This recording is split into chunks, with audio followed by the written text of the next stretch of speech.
নিরাপদ চাই, আমাদের জীবন নিরাপদ চাই। আপনারা গেলে আমাদের এখানে রাখবো না। আপনারা যান, দেখেন আমাদের বাড়ি ঘর কি করে এরা। আপনারা দেখেন আমাদের বাড়ি ঘর কি করে। ময়মনসিংহের ত্রিশালে এক যুবককে দেশীয় অস্ত্র দিয়ে পিটিয়ে ও কুপিয়ে জখম করার অভিযোগ উঠেছে। উপজেলা অলহরি দুর্গাপুর গ্রামে এই হামলার ঘটনা ঘটে।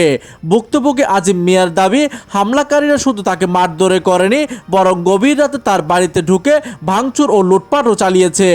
এই ঘটনায় থানা লিখিত অভিযোগ দায়ের করা হয়েছে বলে জানা যায়। নিরাপদ চাই, আমাদের জীবন নিরাপদ চাই। আপনারা গেলে আমাদের এখানে রাখবো না। আপনারা যান, দেখেন আমাদের বাড়ি ঘর কি করে এরা।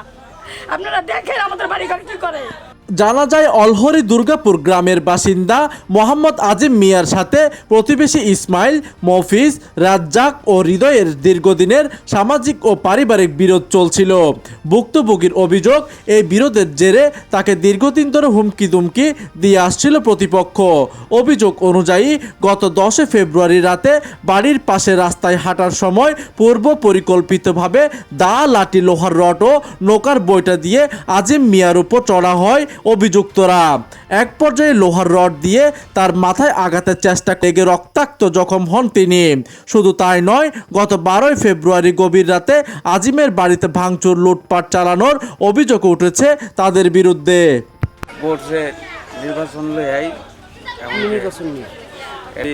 জিত রাখছে, তারা আমার এই যে আক্রমণ করছে, মারছে, ভাইরা তারা 1 কোটি টাকা খরচ করবো, এটা আমি নিজে শুনছি এবং কি আমার ফ্যামিলি শুনছি। আর আমি কুবাইছে ইসমাইল, জালাল নির্বাচন লিয়া তারা দাঁড়িয়ে পাল্লা করে আমরা বিএনপি করি দেয় নিরাপদ চাই। আমরা আঙ্গার তুলে দেবো, আমরা রায়ত থাকি এটা আমরা বাউলিয়া আঙ্গার বাড়ি করি না।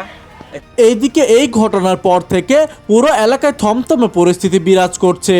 এলাকাবাসীর দাবি, পুলিশ যেন সুষ্ঠু তদন্তের মাধ্যমে প্রকৃত দোষীদের চিহ্নিত করে দ্রুত আইনের ব্যবস্থা গ্রহণ করে।